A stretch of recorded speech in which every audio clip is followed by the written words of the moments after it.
Hello నమస్తే అండి. ఈరోజు అరటి పువ్వు కూర చేద్దామని అరటి పువ్వు పప్పు. ఈ అరటి పువ్వు మన గెల వేసాక పువ్వు వస్తుంది కదా, దాంతో కూర ఎలా తయారు చేయాలో చూపిస్తాను. దీంట్లో ఇది ఒలిస్తే ఇలా వస్తాయి, దీంట్లో ఇలా ఉంటాయి అన్నమాట. ఈ తొక్కలు అయితే వేస్తే పాడేస్తాం. ఇవన్నీ తీసుకుని వీటిని కూడా క్లీన్ చేసే పద్ధతి ఏంటంటే, ఇది ఇలా ఉంది కదా, ఇలా నొక్కితే దీంట్లో దొంగాడని ఉంటుంది. దీన్ని దొంగాడు అంటారు. ఇవి అసలు తినడానికి పనిచేయవు.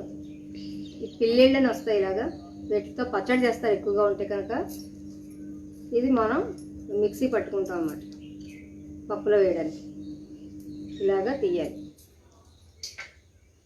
ఇలా ఒక ప్లేట్ పెట్టుకుని ఇవన్నీ దేనికి దానికి కేటాయింపుగా తీసుకోవాలి.